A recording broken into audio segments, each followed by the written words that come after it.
তাহলে কি দেখলাম যে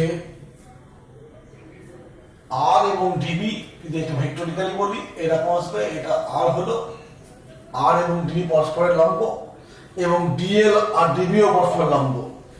তো বোর্ডে কি হচ্ছে, এই আরটা হচ্ছে বোর্ডের তলে আছে, অ্যাকচুয়ালি কি এই আরটা হচ্ছে বোর্ডের তলে আছে, আর ডিএলটা কি আছে বোর্ডের সঙ্গে এইভাবে আছে, এইভাবে আছে।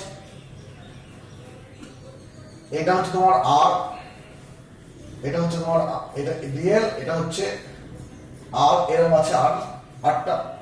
আর ওই ডিবিটা দেখো, ডিবিটা হচ্ছে ঠিক এরকম, ডিবিটা ঠিক এরকম, অর্থাৎ ভাবনাটাকে সরিয়ে নিয়ে এসে দেখো তিনটি পরস্পর লম্ব হয়ে যাচ্ছে। ভালো করে দেখো, ডিবিটা এইটা ডিবি, এই কালো পেনটা আর, আর এইটা ডিএল এর দিক, অর্থাৎ এই কালোর সঙ্গে নীল পেন মানে ডিবির সঙ্গে আর হচ্ছে কত 90, আর এর সঙ্গে ডিএল এর 90।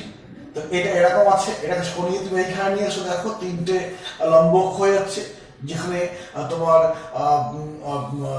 নীল পেনটা হচ্ছে ডিবি এর দিক, মার্কার পেনটা হচ্ছে ডিএল এর দিক, আর কালো পেনটা হচ্ছে কি কার দিক না আর এর দিক। এইভাবে আমরা ডিবি এর দিক নির্ণয় করব।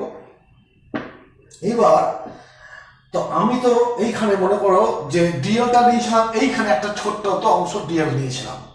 ঠিক যদি এই ওপরের জায়গায় নিচে তো একটা সমান ডিএল নিই, এই ডিএল আর এই ডিএল এর দিক কিন্তু আলাদা, এটা হচ্ছে এই দিকে আর এটা হচ্ছে এই দিকে, অর্থাৎ মানে এইখানে বলছি এইখানে আমি একটা ডিএল নিয়েছি, তার জন্য কি হবে এই ডিস্টেন্স তো একই হবে, আর ডিস্টেন্সই হবে,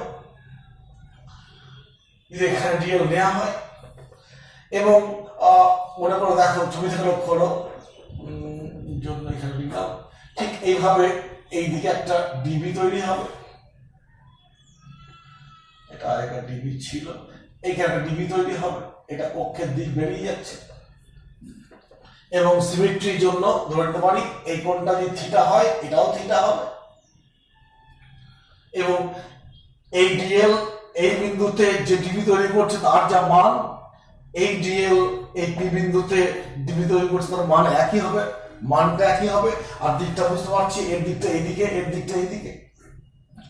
এবং এই দুটো ডিএল এই বিন্দু আর এই বিন্দু, এই দুটো ডিএল এর জন্য পি বিন্দুতে দেখো চুম্বকক্ষেত্র দিকগুলো পেয়েছি, এরা পরস্পরকে ক্যান্সেল আউট করবে না, এই ডিবি আর এই ডিবি ক্যান্সেল করবে না, কারণ আমরা ভেক্টর শিখেছি ক্যান্সেল কখন হয় যখন সমান মানের ভেক্টর বিপরীতমুখী হয়, এরা বিপরীতমুখী নয়, অর্থাৎ ক্যান্সেল হবে না। তো সেখানে আমরা এই দুটো রেজাল্ট্যান্ট কি হবে, এই বিন্দু আর এই বিন্দুর জন্য পি বিন্দুতে চুম্বক ক্ষেত্রের যোগফল রেজাল্ট্যান্ট। তো সেক্ষেত্রে আমরা কিভাবে করব না, আমি এই ডিবিতে এই বরাবর আর এই লম্ব দিক বরাবর উপাংশে ভাঙছি, এই কোণটা থিটা নিয়ে নিয়েছি। আচ্ছা এইখানে একটু মুছতে হবে, আমি তো আগে পেয়ে গেছি, অত সমস্যা কিছু নেই। আমার হাতে কি আছে না, হাতে আছে ডিবি সমান mu 0 4 pi I dl by r square, থিটার মান 90 থেকে sin 91 হয়ে আছে। তাহলে এই ডিবি এর এই বরাবর উপাংশ কত হবে, ডিবি cos থিটা, কোণের সঙ্গে cos থিটা, আর তার লম্ব দিকে কত হবে, যদি এটা লম্ব দিক ভেবে নিই, এই অক্ষের সঙ্গে লম্ব মানে থিটা 90 তে আসবে, অতএব ডিবি sin থিটা। এই হলো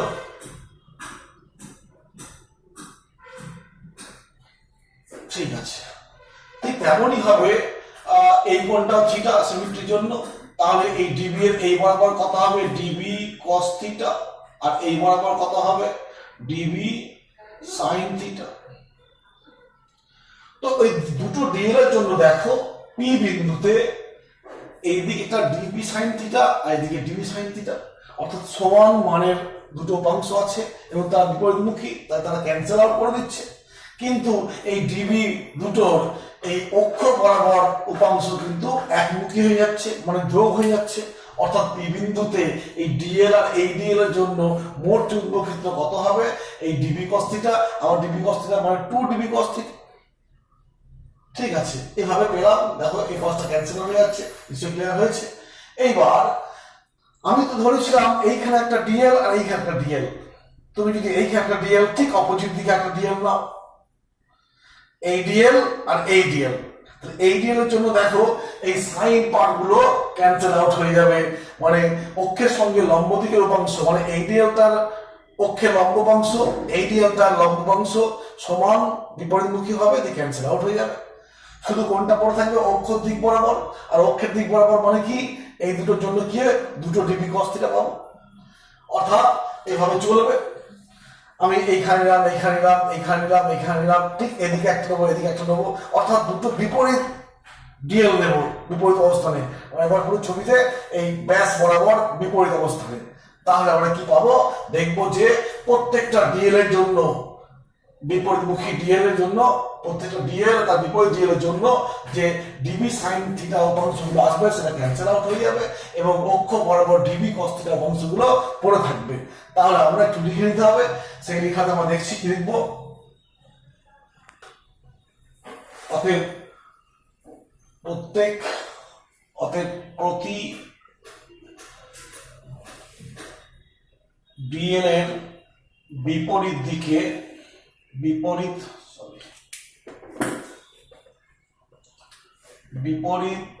দিকে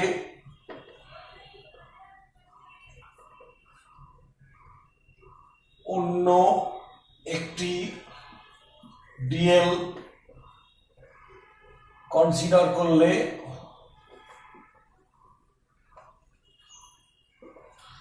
ওই দুই ডিএল এর জন্য পিতে উৎপন্ন ডিবি দুটির সাইন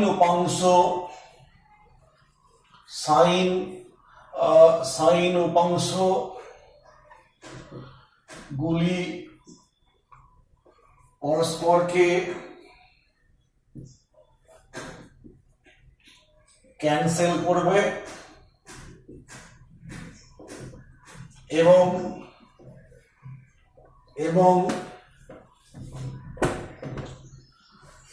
কস উপাংশগুলি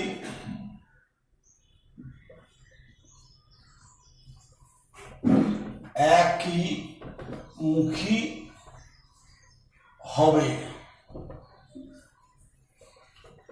বিপরীতমুখী হয়ে।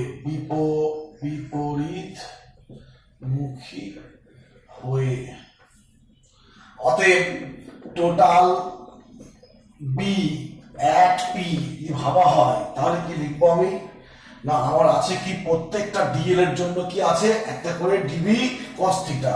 তাহলে আমি লিখবো ইন্টিগ্রেশন ডিবি কস থিটা এবং এটাকে বলবো কি ক্লোজ লাইন ইন্টিগ্রাল। কেন, সম্পূর্ণ বৃত্তাকার পথের উপরে আমি ডিএলটা নিয়েছি, অসংখ্য ডিএল তৈরি হবে বৃত্তাকার পরিবাহী। এই যে বৃত্তাকার কয়েলটা ছিল, এই কয়েলটাকে DL DL DL DL DL করে ক্ষুদ্র ক্ষুদ্র ডিএল ভাঙলে কি হবে, প্রত্যেকটা ডিএল এর জন্য পি বিন্দুতে আমি ডিবি কস থিটা মানের চুম্বক ক্ষেত্র পাবো। অতএব পি বিন্দুতে সব ডিএল এর জন্য চুম্বক ক্ষেত্রগুলো যোগ করলে টোটাল চুম্বক ক্ষেত্র বি পাবো। আর সেই বিটাকে আমরা সিম্বলিক গায়ে লিখবো ইন্টিগ্রেশন, মানে যোগ করছি। আর এটা মানে কি ক্লোজ পাথের জন্য ইন্টিগ্রেশন। এবার লিখলাম এই ডিবির মান তো আমি আগে পেয়েছি, অতএব এখানে আবার লিখছি অতএব বি সমান ইন্টিগ্রেশন ক্লোজ ইন্টিগ্রেশন μ0 4 পাই IDL r square cos theta সমান, এখানে দেখো μ0 I 4 পাই এগুলো সব ধ্রুবক রাশি, এগুলোকে আমি বাইরে বার করে নিচ্ছি। μ0 4 পাই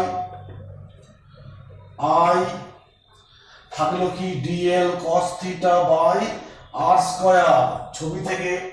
এইবার আমাকে এই cos থিটা এবং r এর মানটাকে ইন টার্মস অফ a, এটা a বলতে এখানে ব্যাসার্ধ a এবং x এর আনতে হবে। এখন cos থিটা মানটা এখানে পেয়েছি, এখানে ভাবনায় নিয়ে এসো যে এই কোণটা কত, এই মোটটা হচ্ছে 90, তাহলে যদি এইটুকু থিটা হয় এইটা কত হবে 90 মাইনাস থিটা। আবার দেখো এই মোটটা কত 90, যদি এইটুকু 90 মাইনাস থিটা হয় তাহলে এটা কত হবে থিটা। আবার এটাও দেখো যে এই কোণটা কত, এই কোণটা হচ্ছে 90, তাহলে এটা কত হবে শুধু এইটুকু হবে কত 90 মাইনাস থিটা। আবার যেহেতু এই কোণটা 90, তাহলে এই কোণটা আর এই কোণটার যোগফলটা কত হবে 90, যদি এইটা যদি 90 মাইনাস থিটা হয় তাহলে এই কোণটা কত হবে থিটা হবে। ভাবনাটা গেল কিনা দেখো, পরপর করেছি আমি। প্রথমে বললাম যে এইটা হচ্ছে 90 ডিগ্রি কোণ, এটাকে থিটা ধরে নিয়েছি, তাহলে কি হবে এই বাকিটুকু 90 মাইনাস থিটা।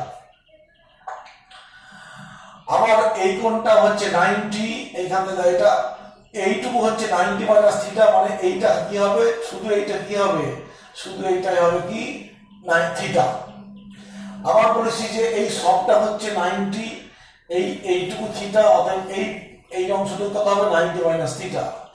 আবার এই ছবিটা লক্ষ্য করো, এই ছবিটা এই কোণটা 90, আমি এই ছোট অংশটা পেয়েছি 90 মাইনাস থিটা, তাহলে এটা কি হবে এইটা প্লাস এইটাই যোগফল তো কত 90, অর্থাৎ এটা 90 মাইনাস থিটা হলে এটা কত হবে থিটা।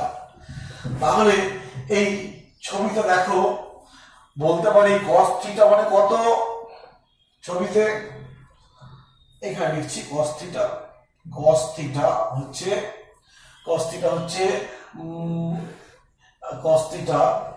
cos থিটা হলে এই কোণটা থিটা, তাহলে এটা থিটা হলে এটা হচ্ছে ভূমি, এটা হতে কি অতিভুজ, অতএব a by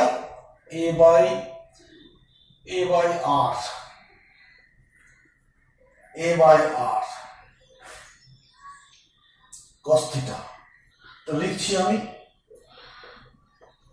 μ0 4 pi I dl into a by r cube. আমি cos থিটার মানটা বসিয়েছি। আবার এখান থেকে আমি আরেকটা জিনিস লিখতে পারি, কি লিখবো এখানে লিখছি এই ছবি থেকে দেখো r স্কয়ার সমান a square plus x square, অতএব r সমান হবে √r a square plus x square. এখানে লিখবো সেটা μ0 4 পাই I লিখেছি, a লিখলাম, a square plus x square, এটা r মানে হচ্ছে √r আছে, √r কিউব মানে √3/2, পাওয়ারটা কত হবে √3/2 ইনটু dl। এইবার দেখো ইন্টিগ্রেশনের এই ক্লোজ ইন্টিগ্রেশনের মধ্যে এরা সবাই ধ্রুবক রাশি, বিভিন্ন অবস্থান ধ্রুবক, ব্যাসার্ধ ধ্রুবক, অর্থাৎ এরা সব বেরিয়ে চলে এলো। μ0 4 pi I a by a square plus x square 3/2 dl।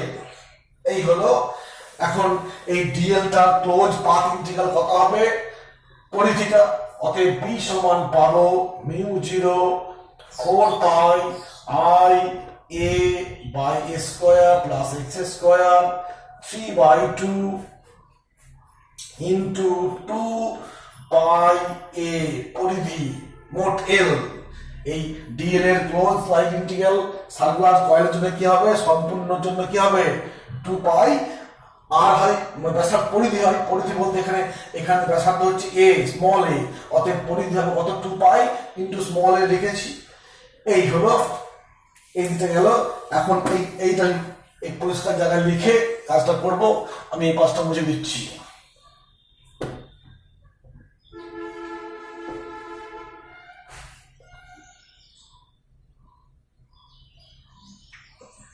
কি পেলাম আমি না বি এর মানটা পেলাম টোটাল বি অ্যাট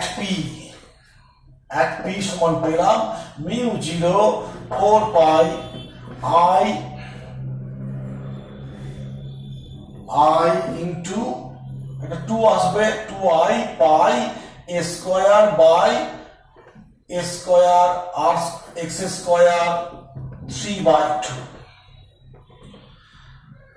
এখন আমি এই পার্টটা মানে কি বলতো, পাই a স্কয়ার, a মানে হচ্ছে ব্যাসার্ধ, তাহলে পাই ইনটু ব্যাসার্ধ স্কয়ার মানে কি, এই বৃত্তাকার লুপটার ক্ষেত্রফল, এই তলটার ক্ষেত্রফল, তাই লিখবো p সমান, সরি এটা b সমান টোটাল b at p, অতএব এটা b বলছে আবার b সমান মিউ 0 4 পাই, এটা medium related term, 2i a, এখানে a বলতে কত, a হচ্ছে পাই ইনটু স্কয়ার a স্কয়ার, অর্থাৎ বৃত্তাকার কয়েলটার পরিধি ক্ষেত্রফল into a square plus x square 3/2। এই বন্ধ হলো। এইবার দেখো, যদি এই কথাটা লেখা যায়, কি লিখবো, যে x এর মানটা a এর থেকে অনেকখানি বড়, তাহলে কি লিখবো, এটাকে আমি b সমান মিউ 0 4 পাই 2ia ইনটু, এখানে এটাকে ইগনোর করছি, x স্কয়ার আর এই 2 কেটে যাচ্ছে, মানে x কিউব এলো। দেখো এটা একটা এসছে, এটা বক্স করলাম, এই ক্ষেত্রটা 1 নম্বর কেসে দেখো আমি এইটা পেয়েছি। এইবার এই পর্যন্ত হলো। এবার আমি একটা অন্যভাবে এসব আমার দরকার নেই, আমি মান পেয়ে গেছি। ছবিটা আঁকলে হতো, ছবিটা আঁকলে যা মুছে ফেলেছি, বাদ দাও।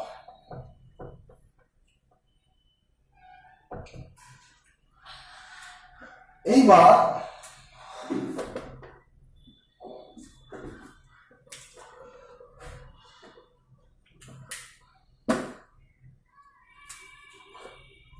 যদি এই কেসটা হয়, তাহলে পেয়েছি আমরা বৃত্তাকার কয়েলের জন্য। আমি মনে করে ছবিটা এঁকে আবার দিই। এই হলো পি বিন্দুতে, এবং এই বি এর দিকটা কোন দিকে, এই দিকে হলো, এই বি এর দিকটা কোন দিকে, এই বাইরের দিকে। এখানে এটাকে এ বলেছি, এখান থেকে এটা এক্স ধরেছি, এটা হচ্ছে আর ধরেছি। আমি ছবিটা আরেকবার এঁকে নিলাম, অসুবিধা কিছু নেই। এইবার তোমরা ওই ইলেকট্রিসিটিতে পড়েছো, কুলম্বস ল কি পড়েছো না, একটা ডাইপোল, ইলেকট্রিক ডাইপোল মনে করে দেখো। এই ডাইপোলটার এই পাশটার চার্জ মাইনাস কিউ, এই পাশটা প্লাস কিউ। তো এই কেন্দ্রবিন্দু এইখান থেকে যদি এক্স দূরে, আমি এইখানে একটা বিন্দু পি নিয়েছি, এইখান থেকে এটা কত দূরে আছে, এক্স দূরে আছে, তাহলে পি তে electric field, with the electric field due to the dipole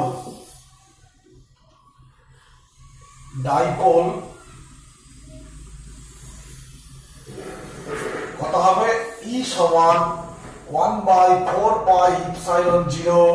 দেখো ডাইপোলের অক্ষের উপর পড়েছো, ডাইপোলের অক্ষের উপর কোন বিন্দুতে চুম্বক ক্ষেত্র এরকম হয়, এটা স্মল পি এক্স কিউ। এখানে এই পিটাকে কি বলা হয়, এখানে পিটা হচ্ছে কি, ইলেকট্রিক ডাইপোল মোমেন্ট। মনে করে দেখো একটু, এটাকে প্রকাশ করতে, এটা কিউ ইন্টু এল। তো যদি এইখান থেকে আমরা 2l এটাকে বলি, তাহলে ডাইপোল মোমেন্ট পি সমান এইটা। দেখো তড়িৎ ক্ষেত্রে এরকম একটা সম্পর্ক পেয়েছি। এটা কি, একটা ডাইপোল, ইলেকট্রিক ডাইপোলটা কি না, দুটো ভিন্ন বিপরীত আধানকে পরস্পর হইতে কিছু দূরে রেখেছি, যে একটা সিস্টেম তৈরি করেছি। সেই সিস্টেমটাকে বলছি ইলেকট্রিক ডাইপোল, তড়িৎ দ্বিমেরু। আর সেই তড়িৎ দ্বিমেরুর যে কোনো একটা আধান এবং আধান দুটোর দূরত্বের গুণফলকে বলবো কি, ডাইপোল মোমেন্ট, এবং সেটা একটা ভেক্টর রাশি, মানে স্কয়ার বা ভেক্টর প্রকাশ করা হয়। সেই ডাইপোলের জন্য তার অক্ষের উপরে এক্স দূরে অবস্থিত পি বিন্দুতে তড়িৎ ক্ষেত্র এইটা হবে। আমরা আগের ক্লাসে, অনেক আগে, 2-3টা ক্লাস আগে আমরা প্রমাণ করেছি যে একটা সার্কুলার কারেন্ট ক্যারিং কয়েল কিন্তু একটা ম্যাগনেটিক ডাইপোলের মতো কাজ করে।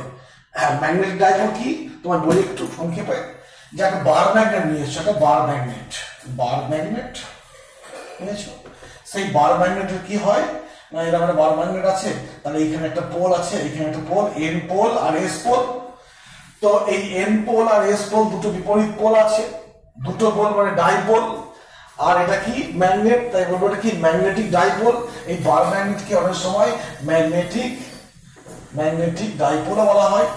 ডাইপোল কেন না, দুটো মেরু আছে, দুটো মেরুরই শক্তি সমান, মেরু শক্তি সমান কিন্তু বিপরীত ধর্মী। একটা উত্তর মেরু দক্ষিণ মেরু বলি আমরা, যেমন স্থির তড়িতে একটা মাইনাস চার্জ একটা প্লাস চার্জ, দুটোই কিন্তু আধান এবং সমান পরিমাণ বিপরীত ধর্মী।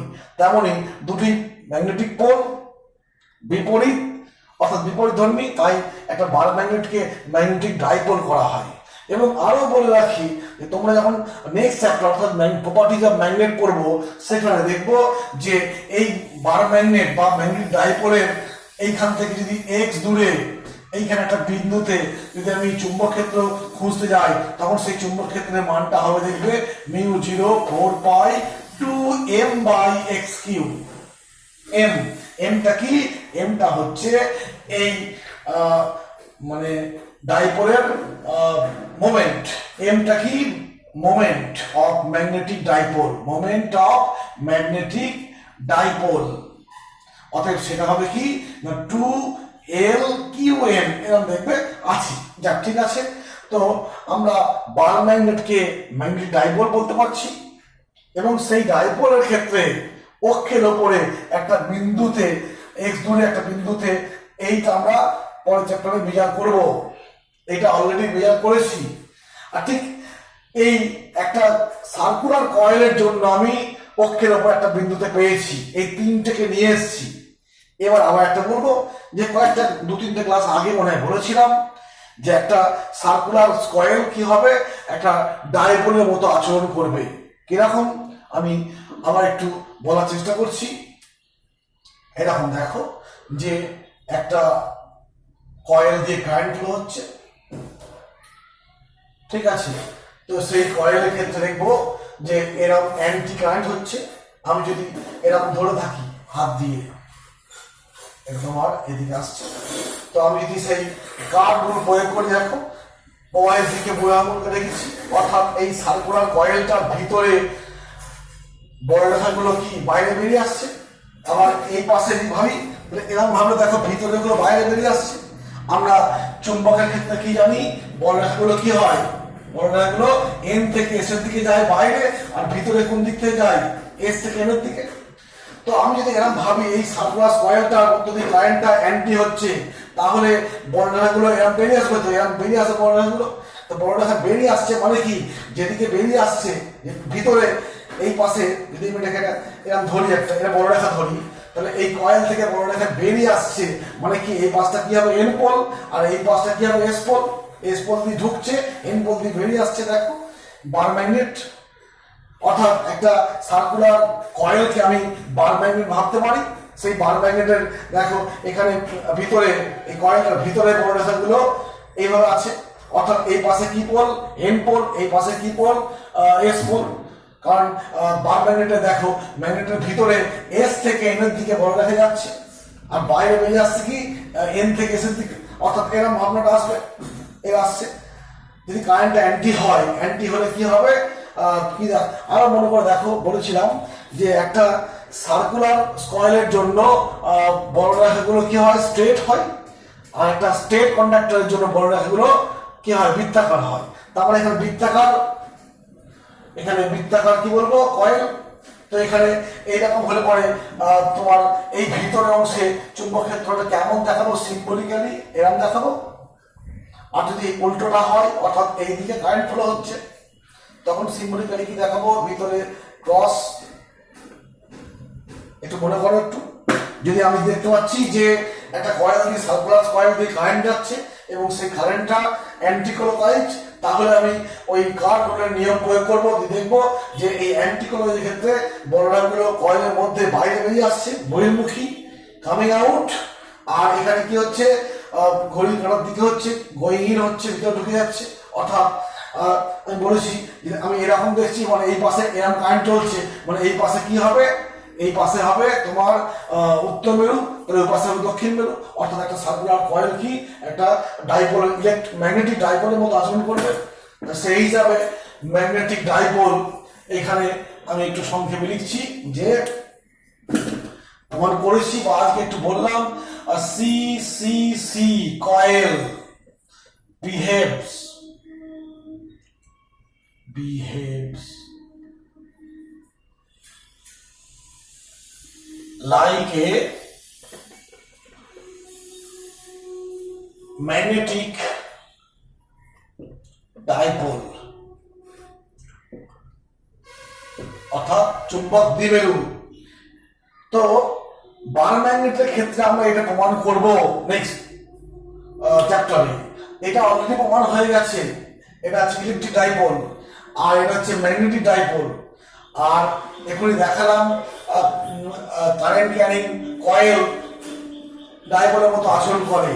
এবং সেই তিনটে কেসেরই দেখো অক্ষের ওপর একটা বিন্দুতে চুম্বক ক্ষেত্রের মানগুলো লক্ষ্য করো। এটা হচ্ছে মাধ্যম রিলেটেড, এটা হচ্ছে মাধ্যম রিলেটেড, এটা হচ্ছে মাধ্যম রিলেটেড। এখানে একটা টু একটা আছে, এখানে একটা টু একটা আছে, এখানে টু একটা আছে। নিচে দেখো এটা এটা এখানে বলছি, অ্যাকচুয়ালি এটা আমি ইগনোর করেছি সুবিধার জন্য। তো এবার দেখো টু একটা হলো, এখানে একটা টু পেলাম, এখানে টু পেয়েছি, এখানে একটা টু পেয়েছি। নিচে দেখো একটা এক্স কিউব আছে, দূরত্ব এক্স কিউব এক্স কিউব। এখন এইটার নাম কি দিয়েছি? Electric dipole moment. এইটার নাম কি বলেছি? Magnetic dipole moment. সেই সিমেট্রি বজায় রেখে আমি এই টার্মটার নাম কি বলতে পারি? Magnetic dipole moment. অতএব এম সমান কি লিখবো? এম সমান আই এ। আই এ মানে কি? Magnetic dipole moment.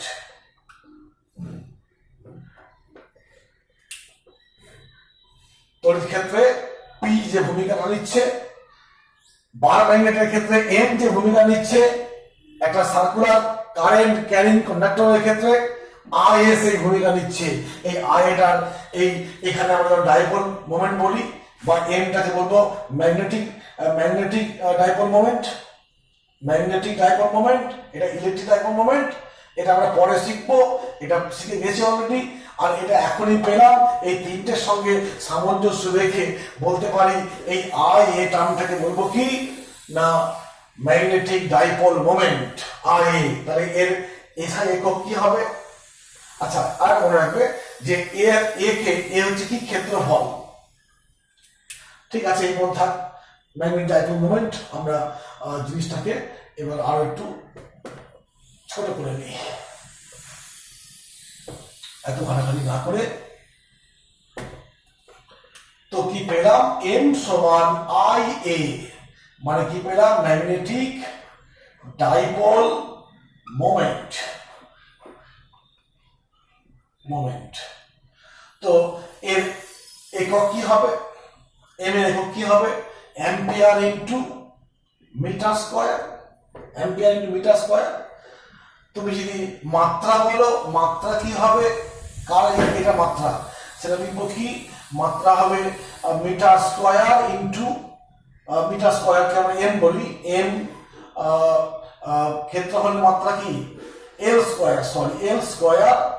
আর অ্যাম্পিয়ারের মাত্রা কি? এ। হলো, এটা হচ্ছে তোমার এর মাত্রা ডাইপোল মোমেন্টের। এবং অনেক সময় ক্ষেত্রফলকে ভেক্টর হিসেবে প্রকাশ করা হয়, যাকে ক্ষেত্র ভেক্টর বলা হয়। আর সেই ক্ষেত্র ভেক্টরের দিক কোন দিকে হয়? এরকম ভাবে টানবো। যদি ক্ষেত্র ভেক্টর হয় তাহলে ক্ষেত্র ভেক্টর দিকটা হবে এরকম ভাবে, তলের ক্ষেত্রফলের সঙ্গে অভিলম্ব। অতএব এইটাকে আমরা ভেক্টর কাজে প্রকাশ করতে পারি এম সমান আই ভেক্টর এটা। যেমন তড়িৎ ক্ষেত্রে ইলেকট্রিক ডাইপোল সমান কি ছিল? 2QL এরকম ছিল, এখানে বলবো এইটা। কমপ্লিট। এই পেলাম একটা নতুন একটা কনসেপ্ট পেলাম। দেখো যে পুরোপুরি যেমন স্থির তড়িতের সঙ্গে পুরো মিল পেয়ে যাচ্ছি।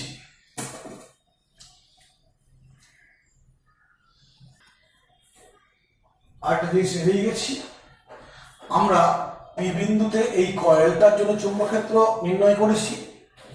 তো এই কয়েলটাই ধরে নিচ্ছি একটা পাক আছে, মানে একটা পাকের কয়েল। যদি তারের সংখ্যা বাড়িয়ে অসংখ্য করি তাহলে 2 ভাগ করলে কি হবে, যা চুম্বক ক্ষেত্র পেয়েছি তার দ্বিগুণ হবে, 3 ভাগ করলে 3 গুণ হবে। যদি n পাকে করা হয় তাহলে কি লিখবো এখানে, আমার একটু এই সমীকরণটাকে একটু সাজিয়ে ফেলতে হবে। n পাকের জন্য মোট চুম্বক ক্ষেত্র কত হবে, b সমান μ0 4 পাই 2 NIA, জাস্ট একটা n যোগ হয়ে যাবে, এর সঙ্গে n গুণ হয়ে যাবে, যোগ বলছি একটা n টাইমস হয়ে যাবে, বলো। ঠিক তেমনই সেক্ষেত্রে আমার m টা হয়ে যাবে, এই যে m সমান কি হবে IA ছিল একটার জন্য, যদি n পাকের হয় তাহলে কি হবে n ইন্টু i, কারেন্টের মান বেড়ে যাচ্ছে, বলো। এই দিকটা গেল। এবার যেটা বলবো সেটা হচ্ছে এই যে সমীকরণটা পেয়েছি, এইখান থেকে আসছি b সমান, এখান থেকে আসছি b সমান μ0 4 পাই 2IA স্কয়ার x স্কয়ার 3/2। এখন x টা কোনটা না, x টা হচ্ছে এই কেন্দ্র থেকে পি বিন্দুর দূরত্ব। আমি পিটাকে করছি কি, কেন্দ্রের দিকে এগিয়ে নিয়ে আসছি, এগিয়ে আনতে আনতে আমি পিটাকে কোথায় নিয়ে আসছি, কেন্দ্রে নিয়ে চলে এসেছি। পিটাকে যদি কেন্দ্রে নিয়ে চলে আসা হয় x সমান তখন কি হবে, 0 হয়ে যাবে। আর সেই ক্ষেত্রে কি সমীকরণটা দাঁড়াচ্ছে দেখো, at center P is at center then x সমান 0, তাহলে কি হবে তখন সেক্ষেত্রে μ0 4 পাই 2 লিখলাম, i লিখলাম, এই ক্ষেত্রফলের মানটা বসিয়ে দিচ্ছি পাই স্কয়ার, এবং এইখানে দেখো x টা শূন্য হয়ে গেছে, a স্কয়ার বাই 2 কেটে যাচ্ছে, a কিউ থাকছে, হলো। তাহলে এইখানে লিখবো b সমান μ0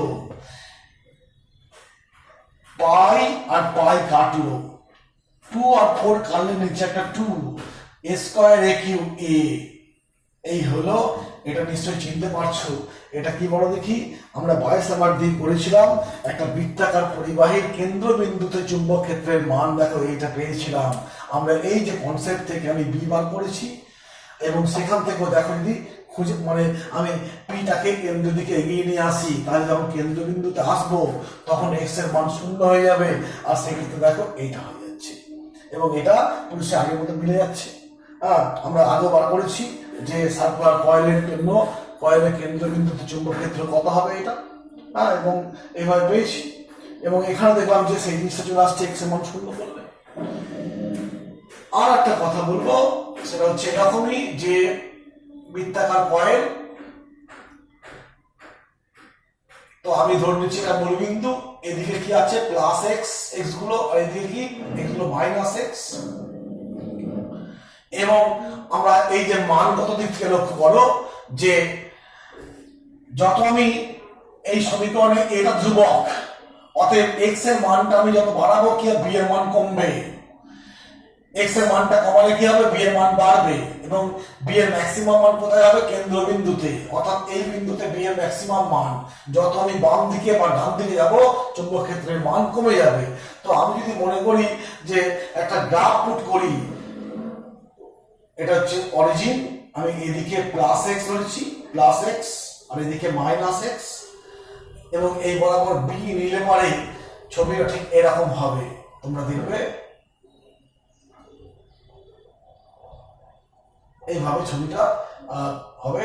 চুম্বক ক্ষেত্রের সঙ্গে ওই অক্ষের বিভিন্ন অবস্থানের জন্য, অক্ষের উপরে বিভিন্ন অবস্থানের জন্য চুম্বক ক্ষেত্রের যে পরিবর্তন, সেই পরিবর্তনটা আমরা গ্রাফিক্যালি এইভাবে দেখাবো।